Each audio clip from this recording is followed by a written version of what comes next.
For you that are online, if you want to turn on your videos, you're more than welcome to. It doesn't mean that we're going to ask you questions. It's great to have everyone here. The turnout for SWAS rounds is fantastic usually, and it's really nice to see everyone on board. It's my pleasure to introduce a very good friend of mine and a former colleague resident of mine and a fantastic surgeon, Dr. Richard Hart.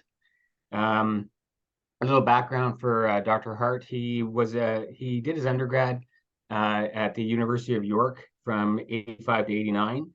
During his undergrad, he was actually the Canadian Intercollegiate Athletic Union Freestyle Wrestling Champion, as well as the OUA Freestyle Wrestling Champion. He was the first team All-Canadian for wrestling. So I think that anyone that does intercollegiate sports while getting grades good enough to get in medical school is quite elite in my opinion.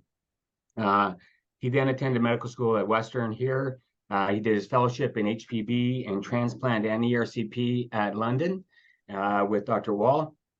Then went to the Hammersmith Hospital, England, where he did further HPB and transplant surgery. He came back to Canada, became a staff surgeon at St. Joseph's Health Centre, became the chief of the Division of General Surgery in 2012. He now, where he developed an illustrious HPB center from nothing, and became one of the most successful HPB cancer resection centers in Ontario. He now is the CEO and founder of the NextGen Surgical Incorporation, the science of elite performance. He has a passion for the requisites for elite performance. His focus has turned to surgical innovation and simulation with the creation of NextGen-Surgery, a platform based on the concept that surgeons are elite performers and are often compared with high-performance athletes, where mind-body awareness and the integration of the central and autonomic nervous systems in the service of self-regulation and adaptability to create stress resiliency, which is the key to success of being a successful surgeon. Rich, it's great to have you here. Welcome back to London. It's all yours. Thanks very much. I'm just going to try and, there we go. All right. Well, thanks very much. I'm grateful to be back here. It's been quite a while since I presented here.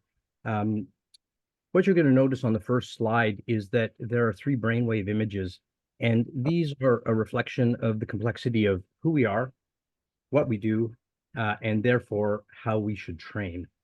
In this talk, we're going to address the complexity of training for elite performance. And Daryl, as you already mentioned, I believe surgeons are elite performers, often compared with high-performance athletes, and training needs to reflect that concept.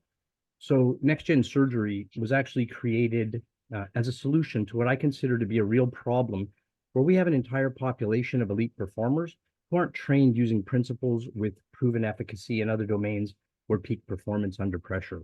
Now, why does this matter? Well, it's critical because stressors and distractions in the operating room are inevitable. We have a rapidly changing dynamic environment with complex decisions that need to be made based on multiple factors. And these affect both our technical and non-technical skills. So rather than presenting a case, I'm going to talk about what happens right here in every operating room, in every city, in every province, or in every state, and in every country. This is real data. Auditory distractions occur 138 times a case. Cognitive distractions occur 64% of cases. Significant stressors occur 5.87 times per case. And this leads to technical errors with a median of about 20 times a case and 8 adverse events per case. Greater than 40% of surgical residents report having seen a significant complication resulting from the primary surgeon's inability to manage their stress. Now, if there's one thing we're going to be talking about then are human factors and critical moments. The ability to handle stress is individualized, and most surgeons have never received really any training in how to best cope with the physiological, cognitive, or emotional demands required to perform in high acuity situations. The need to train technical and, more importantly, non-technical skills, or as I said before, soft skills, which there's really nothing soft about them, has been increasingly recognized as a critical component missing from traditional surgical training models. This is the focus of what we're looking at NextGen-Surgery. And the reason is the World Health Organization notes that approximately 3 million patients suffer a major preventable complication every year, of which 500,000 will die in the immediate perioperative period. If anything we remember from today, it's safe surgery saves lives. Now, while system-level strategies have been implemented, such as the timeout and the safety checklist, patients continue to be unintentionally harmed at unacceptable rates. The majority of adverse events that occur in the operating room, 51.4%, occur as a direct result of surgical intervention itself, and 40% are deemed highly preventable. And if we look at a report on the economics of patient safety from 2020, it revealed that in developed countries, the direct cost of treating patients who've been harmed by lapses amounts to about 13% of total expenditure. And when looked at closely, 8.7% of those were deemed preventable. This amounts to about $606 billion per year. The complex problem of patient safety, I believe, needs innovative solutions. There's a moral obligation that we have, and the stakes are high. So, the premise of this model is that surgeons are elite performers. But given that not everybody identifies with sport, I would extend this to any discipline, because mastery and excellence has the same DNA, regardless of the domain. And I believe surgery is best linked or likened to self-paced events, right? Where natural breaks in performance are akin to the breaks between surgical maneuvers, or in a situation when unexpected events occur. And it's during these times that the individual is susceptible to the positive and negative emotions arising from the corresponding facilitative or debilitative self-appraisals. So the first topic we're going to look at are, what are the requisites of elite performance? Well, the first thing is technical perfection, right? This is composed of knowledge and skill, ultimately leading to automaticity through deliberate practice, feedback, intention, combined with the mental skills of visualization or motor imagery. Then we're going to move to the human characteristics of self-efficacy, grit, willpower, commitment, and mindfulness, which all foster resiliency. And then finally to self-regulation, the more demanding skill set to acquire, the awareness and control of the body, as well as cognition and emotion, controlling the internal environment in the face of a constantly changing internal and external environment, to be able to focus and remain calm, creating a quiet mind to enhance performance. If we look at the Olympics, the top three, it's not just a skill competition, because it's also a mind competition. So I believe in medicine and surgery right now, this is currently not trained, and there's no mechanism in place to do so. And so we have an entire population of elite performers who aren't trained as elite performers. They're not exposed to training in self-regulation or have this incorporated in any way into their practices, rather relying on what Osler termed the equanimity of surgery, and that over time one would acquire these skills. But in summary, given that these requisites of performance are all important, I think we need to be addressing them directly with metrics that we can target and train. And this is where we have the potential to be transformative in this new competence by design era, because historically, training has relied on the Hallstedian model, right? Where volume and exposure, and Daryl and I were speaking just the other day, as senior residents, we probably performed about 2,000 cases. And then, for me, I was followed by 2 years of subspecialty training, to now where we have a competency-based model, which, while proven effective, can have people finishing training with a little bit less experience. And this has created certain challenges, because training's already been impacted by working hour restrictions, which is extremely important and healthy, financial cutbacks leading to OR closures, increased resident to patient ratios, but most important are patient safety concerns and surgical outcomes. So this has created an environment with less hands-on experience in which to master the complex motor skills needed in surgery, which aren't part of our normal repertoire of movement. And these have been, supplemented with the phenomenal simulation programs that we have, from mannequin all the way up to XR with immersive and interactive abilities. But it's created a situation where we have less opportunity to develop mindset mastery, right? The cognitive and emotional aspects of performance, which, as I said, is the harder requisite skill to develop. And then when we compound that with an increasing reliance on instrument technology, because as we progress from junior to senior residency, we gain access to newer advanced mechanical devices. And well, the technology itself is fantastic. With the devices designed to execute perfectly with minimal tissue trauma, is actually insufficient because when we're out in practice, we don't always have access to all of these devices or something can break, right? So in fact, this is the opposite of mastery learning. The actual performance of technique gets left behind because skill acquisition and learn self-regulation take time, right? They need to be continually reinforced to maintain because we're striving for mastery, not mediocrity. Now, if we look at some of the technology that we have now with robotics, we need to remember that although the robotic instruments or the robotic interfaces are phenomenal, there's always a human at the end of it that is going to be controlling it. So while with machine learning and AI, the robotic devices themselves can tell us here's where we're going to make a mistake. If we don't go further downstream and actually target the individual and the human factor, we're never going to be able to correct biomechanically what we're doing wrong. So, as we move on, research in surgical education is focused on things like mental practice and mental scripts for enhancing performance. And, while I fully agree with the initiative of applying cognitive training or brain training, or as we like to look at it as cognitive tuning to education, to date, I'm going to argue it's not been effectively studied or applied because there's far too many assumptions that are being made. Because it takes approximately 66 days to create a new behavior or habit, to acquire a new skill through the process of neuroplasticity, right? To lay down a new neural network. So the training times in studies, I believe, are probably far too short for any meaningful conclusions regarding permanent morphologic brain changes as seen on QEEG studies, because it takes about 20 to 40 sessions of neural feedback for this to occur. So the improvements seen are more likely due to the proximity of the intervention to the event. And if subjects are brought back at 3 months, the same results would probably no longer be present. But most importantly, is the lack of any formal assessment of brain function being performed prior to brain training, right? To assess the actual brainwave pattern. So I'm not talking about paper and pencil inventories, which we do use, such as the MIQ, or standard psychological testing, such as state trait anxiety, but to someone's actual psychophysiology, right? Because the former, they're subjective. They're based on self-perception and self-reporting, and this could be quite discordant from the actual data recorded from the brain. Because without EEG data, right, and feedback, we don't really know the state of the brain when it's performing well or poorly. And therefore, we have no effective way of knowing if, in fact, any training is actually occurring. Furthermore, physical and mental practice are really only one piece of a puzzle and shouldn't be viewed or studied in isolation, and nor should such a simplistic approach be taken because human excellence and optimum performance are guided by a complex combination of both technical and mental factors, right? The human characteristics that I've already mentioned, grit, willpower, commitment, self-efficacy, and mindfulness, which foster resiliency, they're at the heart of human excellence, right? These encompass your overall perspective towards excellence and how we view ourselves.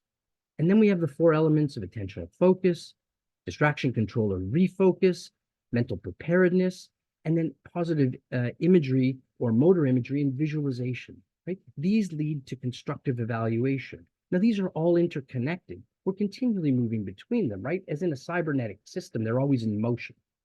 And these represent the mental skills that channel you into a series of positive actions that make your performance run smoothly and efficiently.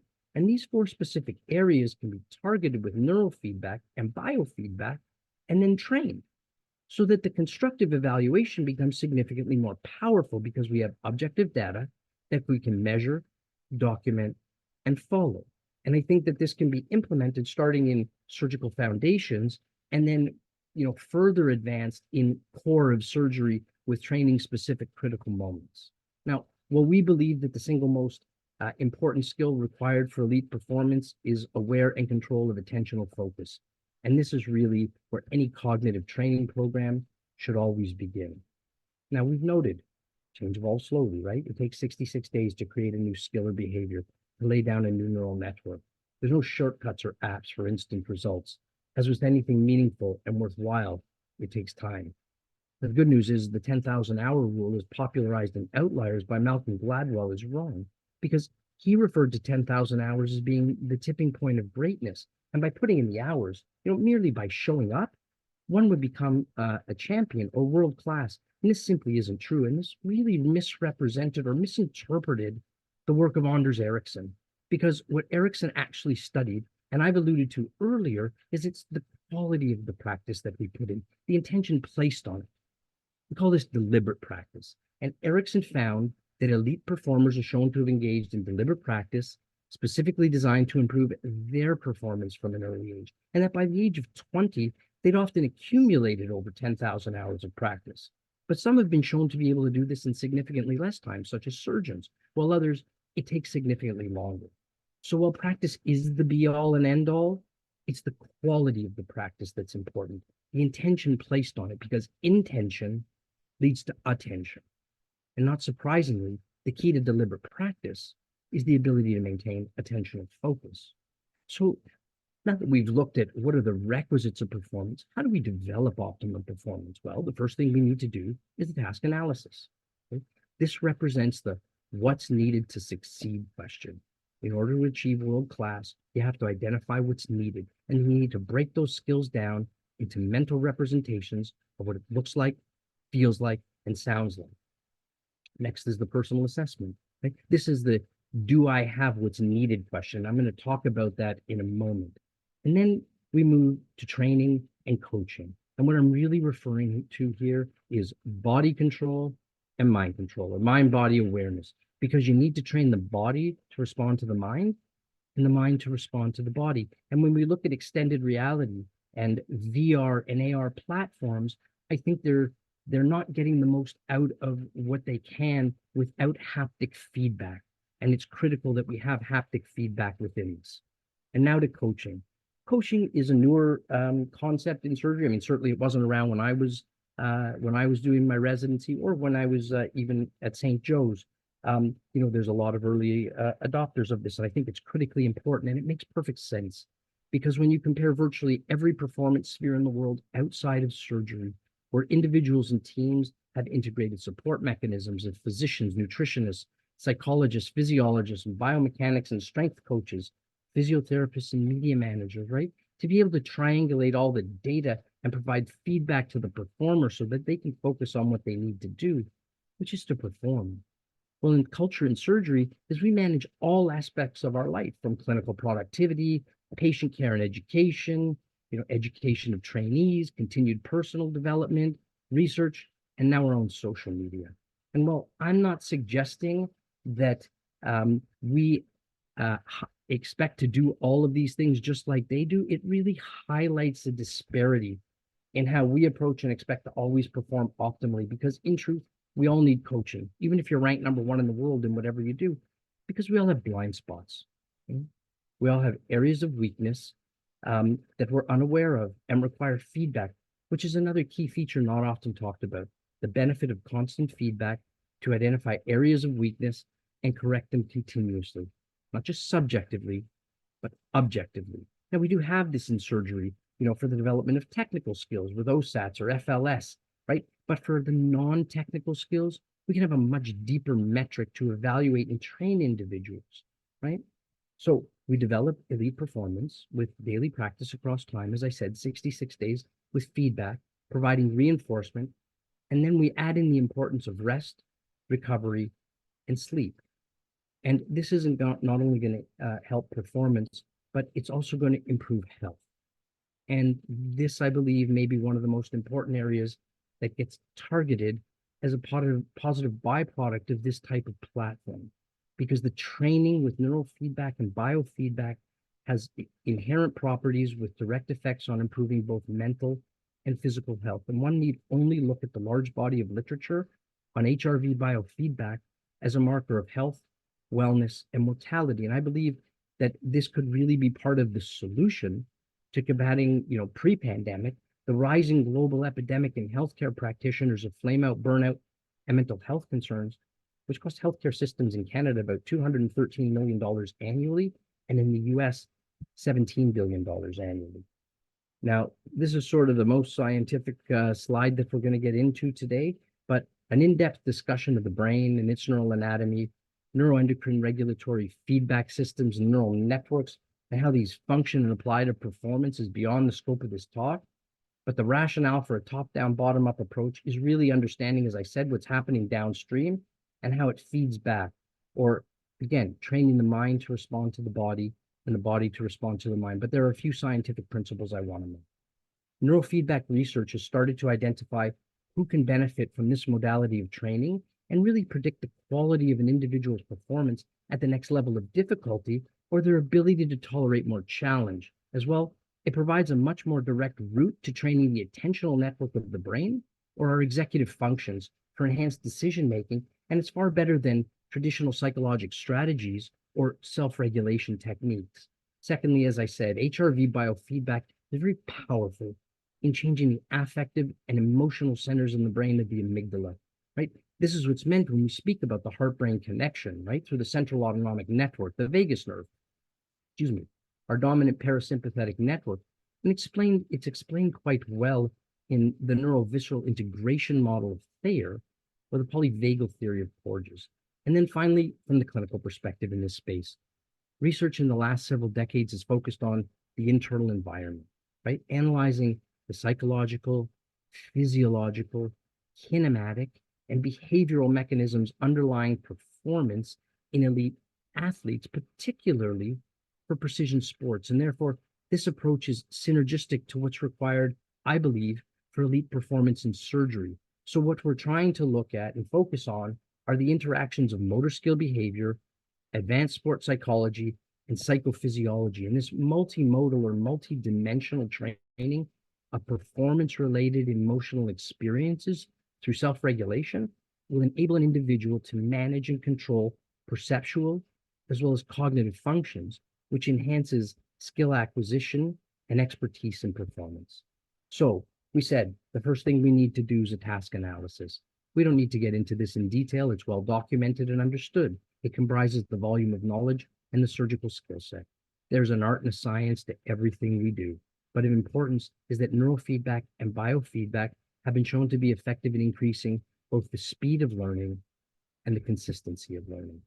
Now, this is the personal assessment is where what we're trying to do, I believe, is different than anything that's been done and reported in medicine and surgery and the literature to date, and should increase the likelihood of success. Because in other domains where delivering under pressure matters, the world's top performers can control their physiological and psychological state to maximize their performance during stressful moments and then return their physiological indicators to baseline levels after the stressor is ended. So we believe that assessing an individual's psychophysiological response to a stressor and then training the specific neurologic and physiologic inputs based on this assessment is going to specifically target the control of the surgeon's biobehavioral activity, right? Their ability to self-regulate to stressors in high acuity situations.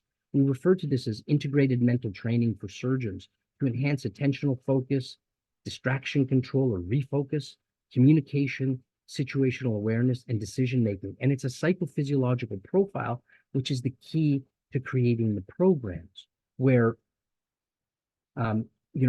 where the traditional brainwave speeds and their associated cognitive and emotional processes are looked at, that theta represents the ability to focus attention, alpha to relax and stay calm. SMR is a very thin band, which is we look at as called the pre-performance state. And for most people in this audience, just think about that second before you take a putt. That's the pre-performance state. Low beta, mental processing, intensity, negative self-talk, or try too hard, and high beta with a busy brain. And elite performance requires all these factors working together simultaneously.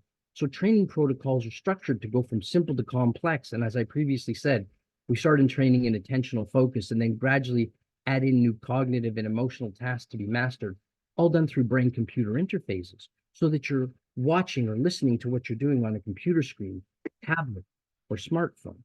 Right? And then we've now, this is what a stress profile would look like, or an EEG profile could look like. And these are the one on the right that says EEG profile. That's what's called a 1 Hertz bin, because we've moved away from reporting or tuning the traditional band waves, because far more specific information can be obtained with a single Hertz band. And this is actually my profile report. because it has huge implications in tuning the brain. Because when you're using neural feedback, you need to consider two things: the uniqueness of the individual in front of you and the purpose of training. So, for example, rather than training alpha, right, the ability to stay calm at 8 to 12 hertz, you may find that the individual who has a typically high amplitude at 8 hertz, which you can see on this is me, there's a big spike at 8 hertz. You know, I need to be made aware, or needed to be made aware of when 8 hertz was beneficial during stress or during competition, or when things are difficult in the operating room, but that it also may inhibit my intensity or my quality of performance during practice. Contrarily, the individual who, say, has a typically high amplitude at 12 hertz, they may be a great practice animal, right? They look like they could be an Olympic champion in the training room, but they don't perform well in competition or when somebody's trying to bleed on them. So the ability to identify and change the state needed for different purposes and bring each into their own neural sweet spot for optimum performance would be the goal of tuning neural feedback. And if you were to give them the same program, you're going to make one significantly worse. So when using EEG training for a focused, quiet mind, the initial clinical focus is on learning the skill of controlling the mind and body under varying conditions and mental states, to substitute the less successful state to the more successful state. But while this is our initial goal, okay, we need to then understand how to be able to perform regardless of how we feel in that pre-performance state. Right? To learn to be able to focus when conditions aren't ideal, which is a very real aspect of what we encounter daily. I mean, think of that second slide with the cognitive distractions and the auditory distractions, right? We need to be able to learn to get in and stay in a zone of high performance in a split second. So this means the individual is learning to become aware of the different states and how to adjust to differences within the mind and body. And so in teaching this skill, the awareness of the on-off state, there's two objectives, right? We begin to develop their ability to self-regulate and create practice sessions that simulate situations which aren't perfect, moving from controlled to uncontrolled stress, and giving them EEG feedback on these patterns of success and non-success to reinforce this awareness so they know they're improving. And then we want to organize the sessions so that they gain confidence through competence by successfully mastering, more difficult tasks. And then this new awareness or control or skill becomes part of their daily routine. Because in training, we have intensive transfer of learning over 6 to 8 hours a day over days and weeks and months. And then you incorporate things like resonant frequency breathing and other biofeedback training measures, right? But only once they have the awareness of the on-off state, right? And then what we need to do is then simulate how this happens in the operating room. So if we look at XR, I mean, I have here, it says XR to OR. What's missing in the extended reality platforms that seem to be available to date are a neurocognitive approach leading to neuroplasticity, the ability to have what we call exactitude or embodiment, right? To be able to transfer from one environment to the other, and then actually to have transfer skills to be able to take what you've learned from the simulation environment, what you've learned from biobehavioral training, and then transfer those with self-regulation strategies that you can implement in the moment in the operating room to enhance your performance. Now, I'm just going to quickly turn to visualization or motor imagery, because this is a critical aspect of all of this, right? What we look at is based on WATMI, or Wilson's Amalgamated Training Model of Imagery, and it really focused on the where, the when, the why, the what, and the how. But what was quite apparent was the failure to identify the most important element: who's performing the imagery. Because we would propose that as individuals, we each have our own ability in our attention, in memory, personality, and cortical functioning that's going to influence our ability to do imagery. And it's equally as important to measure and train. And we know that imagery affects the EEG from fMRI studies. And as I already mentioned, this is part of the psychophysiological profile. And neuroscience is now starting to identify the structures and functions of the brain that will impact our choice and use of imagery. So given that intentions affect the brain, even in visualization, the intention we place on every motion becomes vital because we can develop skills in critical moments through deliberate practice. So, for example, I place the same intention when doing motor imagery of a skill as I do when I'm in the operating room on that skill, regardless of the moment being calm or controlled, right? So by never altering my surgical technique, regardless of the environment, and placing the same intention while on task or during imagery, we're going to reinforce and strengthen the neural network, right? By using imagery. And this really just, as I said in the task analysis, it improves the speed and consistency because the body can't distinguish between actual movement or if we're visualizing. And when you become highly skilled at this, we can combine EEG and EMG, say on the forearm, and you'll see fasciculations in the downstream muscles.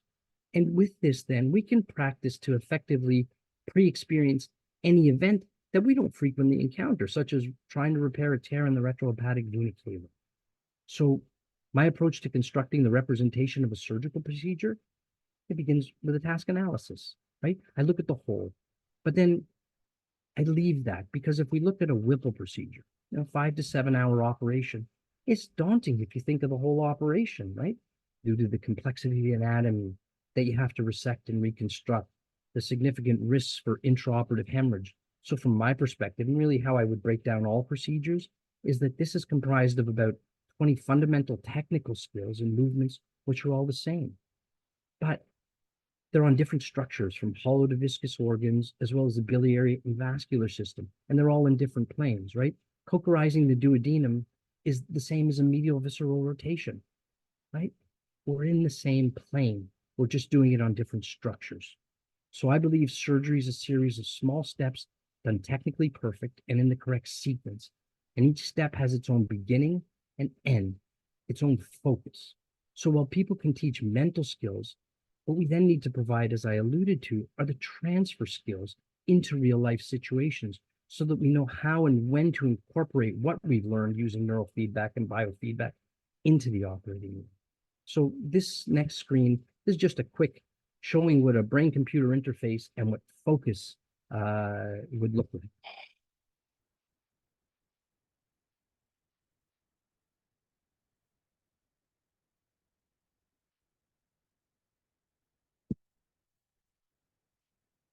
In the dark and keeping the bar green is the ability to focus and hyperfocus. And look what happens when I distract him.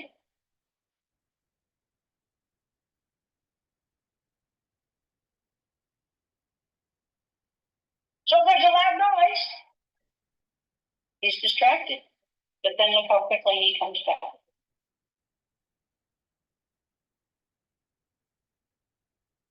And you'll notice the bar is way below the marker for Olympic level. This is that superior ability that he has to hyperfocus. Now, so once we've developed the ability to focus automatically, then distraction control or refocus becomes the single most important factor that affects the consistency of high-level performance. And you notice that Dr. Wilson mentioned that Olympic metric. So if we go back to that first or second slide, this is why I actually don't like listening to music in the operating room, despite the fact that studies have shown that it may improve the surgeon's performance.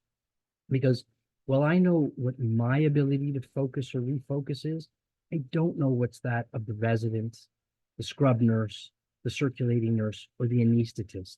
So I would frequently ask in the operating room a question that Dr. Wall, who's here, used to ask all the time. And that was, what's wrong with this operation, even when it's going perfectly, right? And that's the answer. It's going too well, because it's going too well can turn to life-threatening hemorrhage in a nanosecond. And so I would say this or use this as a cue for everyone to refocus, because when it's going great, that's the time the mind will begin to wander, high theta, right? This highlights the importance of intention and deliberate practice. The reason you do it perfectly every time is so when you have to, you can. And this is where mental practice or mental scripts can come in and be applied. And I used to implement them all the time in the operating room, so that when we were coming up to a portion of the procedure where hemorrhage could occur, I would always be saying the same things. So the scrub nurse would bring the vascular instruments to the front, of their setup. The circulating nurses would have more vascular sutures ready. And as we passed through that moment, regardless of whether we needed to use anything or not, everybody was ready. And it's in this realm that we're looking at developing what we would want, or what I want to call the OR suite package. Right? And this is critical because we train as teams, and you're only as strong as your weakest link, right? As the surgeon or trauma team leader, the team's always going to take their cues from you. So we need to be able to remain calm and focused and self-regulate to keep them calm and focused. But if we apply this type of training to the entire team, we can elevate everyone's performance with the notion that we can hopefully improve patient safety and outcomes, right? This really explains how and why elite performers can deliver in extreme or critical moments, because in stressful situations, we're always going to default to what our normal everyday practice is. So for example, if you're not using 2 fingers on the knot to put your knot down with no tension and not bringing the tissue to your fingers, but putting your fingers to the tissue, then you're not going to do it when the situation demands it. And if you try to, it's often going to get worse. The thing to remember from sport, how you practice is how you compete. So, what's this really doing? How does this translate into real life? Well, with this type of training, we're developing and promoting neural efficiency, because elite performers have efficient brains. And efficiency equals enhanced performance. So in early learning, right, we have a reliance on verbal analytic involvement. And we see this on the EEG as high coherence, or one part of the brain speaking to another part of the brain. And verbal analytic involvement in motor performance is implicated in skill breakdown under psychologic stress and physiologic fatigue. So the inexperienced or the less elite who focuses on or depends on verbal analytic processes will become disrupted by multitasking conditions, negative self-talk, high beta, right? Well, the EEG shows that experts will display neural efficiency as the cortical activity becomes refined through neuroplasticity. And what that does is that produces what we call regionalization or regional independence. And neuroplasticity of the cortical architecture is thought to reflect a decreased demand on attention. Right? We have less cognitive interference.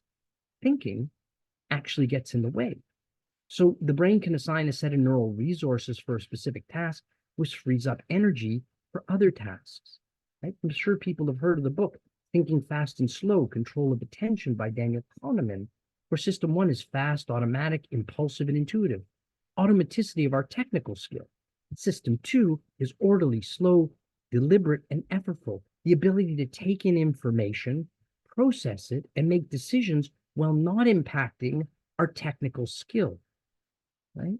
Now, this is all part of having, this is where beta tuning or beta training would come into play, because, a busy brain, is a trait found in most elite performers. But while some can take in large amounts of information, process it, and be able to take the information, others feel overwhelmed, like they're drinking from a garden hose, right? It's an analysis to paralysis situation.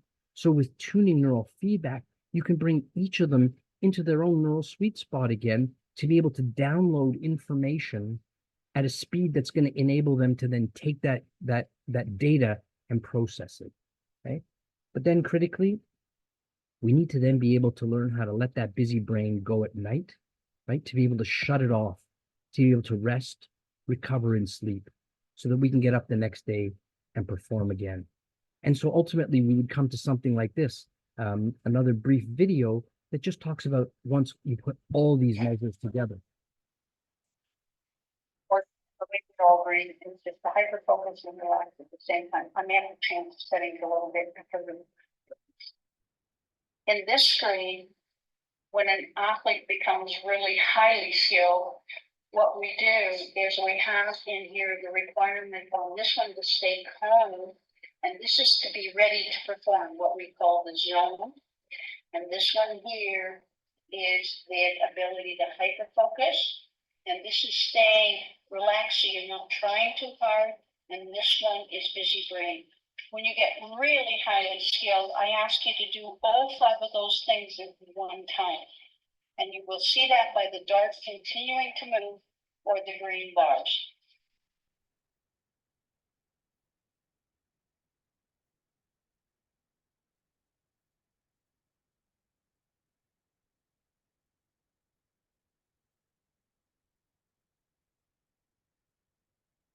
This is exceptionally difficult to do, but it's practicing what we call in sport being in the zone or being ready.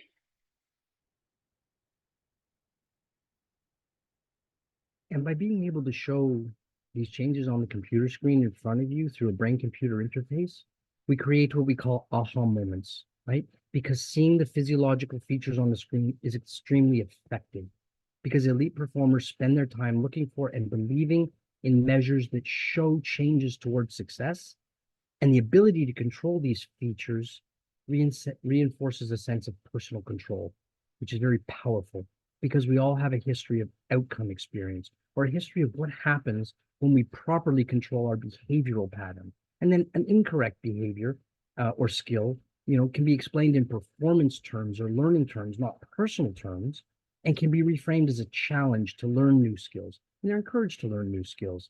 And when we're doing this, what we're doing is we're really developing behavioral stillness, which is often referred to as mindfulness, flow, quiet mind, or an ideal performance zone. And with that, we come to the end, right? Because while creating clear mental representations using deliberate practice, identifying areas of weakness, they're important. They're useless if you don't design training that targets the specific areas that you need, and then implement how to transfer them into real life, which is where most training programs fall short. Now, I envision this platform can be applied to all training programs to transform the way the elite performers in healthcare are trained in skills that are currently targeted or aren't targeted, but necessary, and it can be incorporated and work synergistically within a model of competency by design to enhance not just performance, but also mental and physical health. And I'm going to stop there.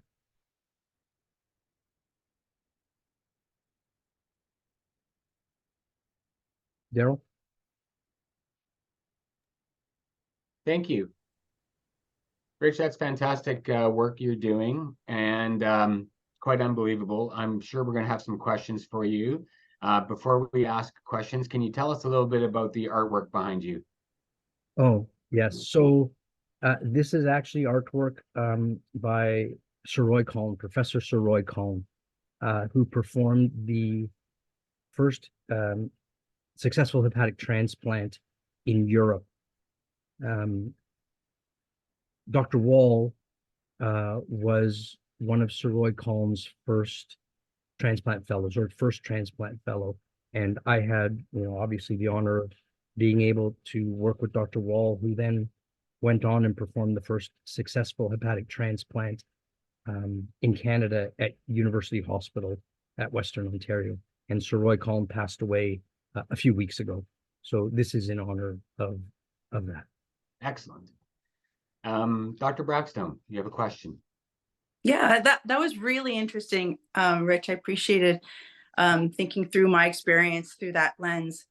And one of the things I had thought about was when you talk about practicing mental preparation for cases you may be less familiar with, my sense is that some of the anxiety around a case that maybe you perform less often is that, technically can walk yourself through the steps technically, but what if there's a complication? Then you're less familiar with the management of it, and maybe the anxiety of that potential raises the level of anxiety through that whole case. And Dr. Ott had been doing some work in his master's about trainees and their response to unexpected changes or steps that they didn't know how to manage. So I wondered if, Mike, you could speak to what you had seen in your master's, and then I'd be interested to hear your perspective from that, Rich. Certainly. Mike, you on? Yeah, can you hear me? I think. Yeah, sure. Yeah, perfect. I really enjoyed your talk this morning, Dr. Hart. Thank you so much. It's very interesting to hear what you've outlined, and I think there's a lot of alignment. So, I mean, just some things that I picked up on that sort of aligned with some of the work that I did was around the idea of deliberate practice, and I think the importance of coaching. You can't, I think, as you pointed out, in all of the materials that you're presenting this morning, there's someone helping you guide you through that process. And the key part of deliberate practice is having a coach or mentor that can actually provide you that insight. One of the things we identified, at least in my master's work, was when residents sort of were in situations, or learners are in situations, I shouldn't say just say residents, where they're not certain about what to do, they end up stop doing things. And it's really, that's the optimal time for teaching in the operating room, and that the consultant and or teacher needs to kind of slow everything down and deliberately go through what they're experiencing in their own mind and share that learning experience, which I think kind of dovetails nicely with a lot of what you're talking about. But I certainly appreciate the material you presented today, and I think that I think beyond outside the operating room, as I think you put in, what we do as teachers in the operating room, and how we take those crucial moments in a case to actually slow everything down in teaching in that moment, is probably one of the most valuable parts of the teaching in the operating room. But I certainly agree with a lot that you presented this morning about the preparation prior to that moment. But I appreciate your talk. Thank you. You know, what what we're actually trying to build are take-home trainers so that you can train daily at home with neurofeedback and biofeedback, and with a purpose-built device that's not going to be very expensive, and just using, on your smartphone or tablet, being able to train in focus, distraction control, all of those 5 areas, so that you can then take it back into the operating room, right? So you're not just doing it while you're in the operating room, you're able to do it daily, for 15 or 20 minutes at home, to really strengthen the ability to use these skills. And when we're looking in the simulation environment, because I think it's critical to be able to work in simulation and then move that into the operating room. And, that transferability, and where might the breakdown be? And it's not in learning the entire operation, because that's too hard, but in learning the critical moments, because within every procedure, there is a critical moment. And if we train for that, then we're going to learn how to be able to move through that. So if we say, with a lap chole, right, the dissection of Callot's triangle, those are the critical moments in there, and identifying everything you need to. So being able to train at home, being able to train in simulation, and then taking that into the operating room. And by wearing a device also in the operating room, that's not going to be cumbersome at all. It should be able to fit underneath your surgical cap. We can then look and say, are we doing, are we performing the same when we're practicing as we are in the operating room, and use each environment to inform the other, to say where we need to perhaps enhance things. And that way, the anxiety or the fear in any moment, we're going to be able to learn to control that. I'm wondering, yeah, I appreciate that. I just wondering if I could indulge and ask one question, Muriel, on the back of that. The work around teamwork is quite interesting to me, because I think your example that you put out is an F1 pit crew, and obviously they spend hours and hours and hours and hours practicing with one another, and probably using high-level data to analyze each individual's performance. The right front wheel, how good did you do that, as opposed to the left rear? In surgery, we often don't get to choose who our teams are. And so I'm just curious, from your perspective, should we be working to aim to raise the level of everyone that might happen to wander into our operating room work that day? Or should we, as a group, be looking to define high-functioning teams that stay together all the time?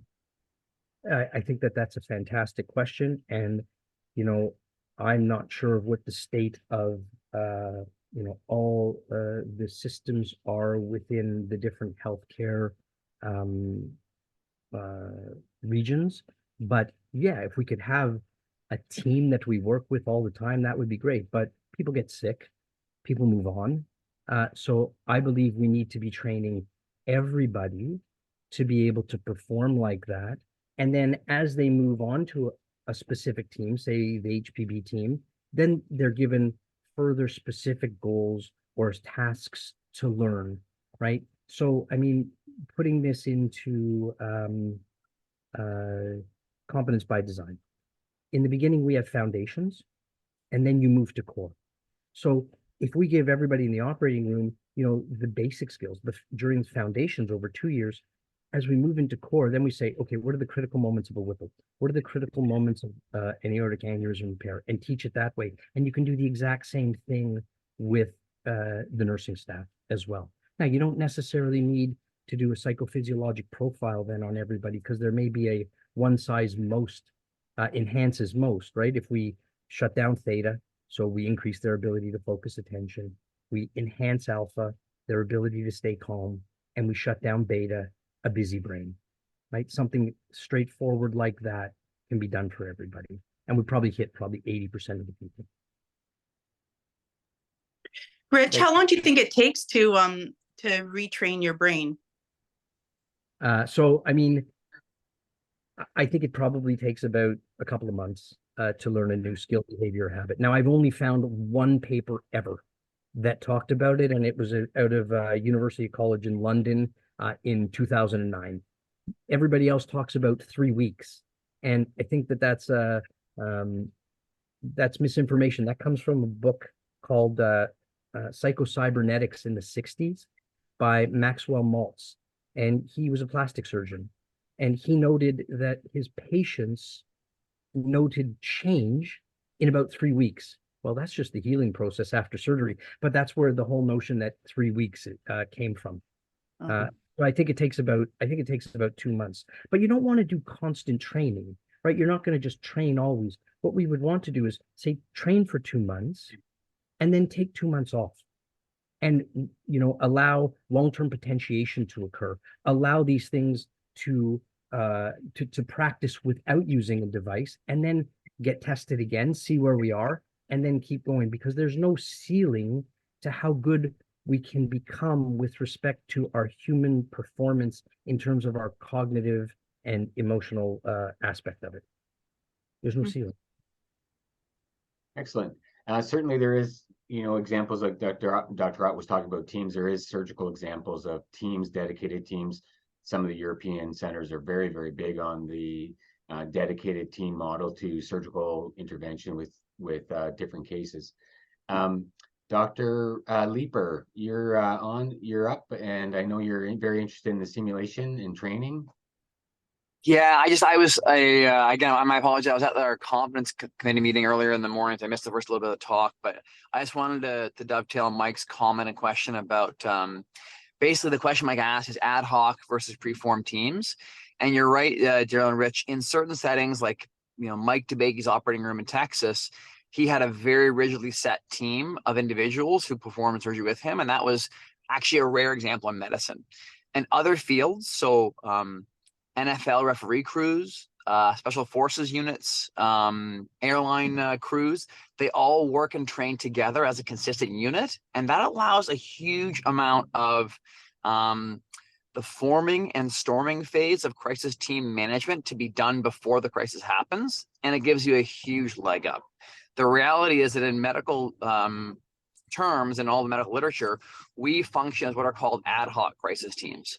The day that somebody has a major bleed in the vascular operating room, it's a random number generator who that anesthetist is, who the nurses are, who the residents are, and the same is true in the trauma bay and elsewhere. And so actually the great majority of work that needs to be done for healthcare providers is in being very good at the forming of teams and getting through the storming phase of deciding who's doing what and who's where. That's where the evidence will show that most errors occur in medical crisis. So we unfortunately are committed and stuck with the ad hoc model because of the nature of our practice and the nature of call schedules, work hours, et cetera. So we're a bit of a unique, we are disadvantaged from the get-go as compared to some of these other high functioning teams, at least outside the realm of very specialized surgical centers. Yep, I would agree with that. Thanks for that comment. I appreciate that. And I agree. And that's why it's important, I think, that we train everybody so that we elevate everyone's level so that they're all coming in at a baseline that's better than where we are now. Dr. Leslie. Thanks, Rich. That was great. It always makes us think. So the question is, with the high-performing athlete, there's a lot of pre-selection that goes on. If you look at even within Canada, they go through a lot of pre-selection and testing, and they identify athletes. The Soviet Union did that decades ago and weeded people out because they didn't have the right attributes for being a downhill skier or a gymnast or whatever. Should we be looking at something like this in the selection? Can everybody become an elite surgeon by your methods? Or is there ones that we need to pre-select better? And should this be in the selection phase of testing their neurobiology before they come into a high stressful event? So, I mean, that's a very contentious question in that can we identify these things? Can I? I mean, I can't, but with this testing, can it identify it? Yes, it can identify these types of things. Is that plausible? And is that ever going to happen? I don't think that that's realistic. And I think to try and implement something like that would create far more problems than it would ever solve. I don't think, we're looking there, equality of opportunity versus quality of outcome type things. It doesn't mean people can't be trained. It just means that some people may do better than others. Excellent. We have a couple more minutes, so a couple more questions. Dr. Hilsden. Yeah, just a really quick question here. Hopefully you hear me. Yep. So Dr. Hart, this sort of self-training device that you're talking about, this technology, super interesting. And I think there's definitely a role and opportunity for sort of anyone to use it. I guess two questions. One, are you using this with people other than surgeons because I could imagine a lot of other environments where you need to have, again, good mental focus control, deliberate practice, all those things you're talking about would be applicable. And then to dovetail on that is, how do you get past the sort of surgeon hubris issue? Because one thing that is for sure, especially we all train here Western, you do leave with a bit of confidence. You feel like you're pretty good. You feel like you're pretty cool under stressful situations. Certainly, I'm a trauma surgeon, so I like to pride myself at being cool in stressful situations. How do you get someone like me to participate in this, for example? So I think the biggest barrier that we have in surgery for any new type of technology is ego and tradition. And I think it's a matter of just showing people over and over and over again. I mean, the pandemic really accelerated digital health strategies and digital health technology by about 3 to 5 years. So, extended reality training in the military and in surgery and in sport is being used now routinely. I mean, the aviation industry has been using things like this since the 60s. So I think if we just show people other high-end applicability where it's being used routinely, I think that's going to be part of it. I think, pardon me? I think someone else had their mic on, Rich. We're running out of time. Dr. Hart has said that you're more than welcome to email him with any questions, and he'd be more than happy to discuss further education management. One last question, Dr. Perry, I think it's Neil. Is Neil there? You're on mute. Yep, sorry. Yep, just got that shit off. Yeah, great talk, Rich. Really interesting data and just approach to things. And a little bit, I guess, in discussion too, but maybe to a little bit to dovetail from kind of what Ken was asking, but how today, if we could do this and use this now, how would you implement this in your surgical training? Excellent. That's excellent. That's a question I wanted to ask. Yeah. I think the first thing is really developing proof of concept. We know that it works in other elite performers. I am currently looking at mobile responsive technology to be able to build something. And I think it starts in simulation, right? Not in the operating room, but it starts in simulation. And we teach people the basic skills of learning how to get into this pre-performance state. and then slowly from there, teaching them how to improve upon it. I mean, I'd be interested in speaking, with Dr. Leeper, about simulation in trauma, and the other people on this call right now about what they're doing in simulation and how they see it being implemented. I think the first thing, though, is assessing people and then finding out strengths and weaknesses, giving them a short program, and then bringing them back. Not necessarily looking to create permanent morphologic brain changes right off the beginning, but being able to show that, look, we can get them to change these features. And by being able to do that, then I think we can then go further and further and further. I mean, this is really in its infancy, right? It's not anything that's being done that I've seen. Lots of people are looking at EEG, looking at cognitive workload, cognitive fatigue, things like that.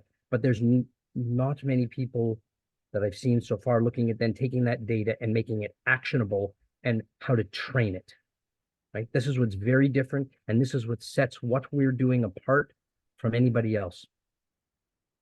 Excellent. Any last comments from anybody before we leave? Dr. Hart, it'd be fantastic to sort of integrate this into our teaching and residency program. I think as even starting in foundations, your talk of stress and how to manage it and resilience and how to train yourself is probably the foundations of our residency that we are probably lacking now that we are sort of teaching ourselves on our own on how to deal with that instead of, looking at the ways we probably should be. So it's fantastic work.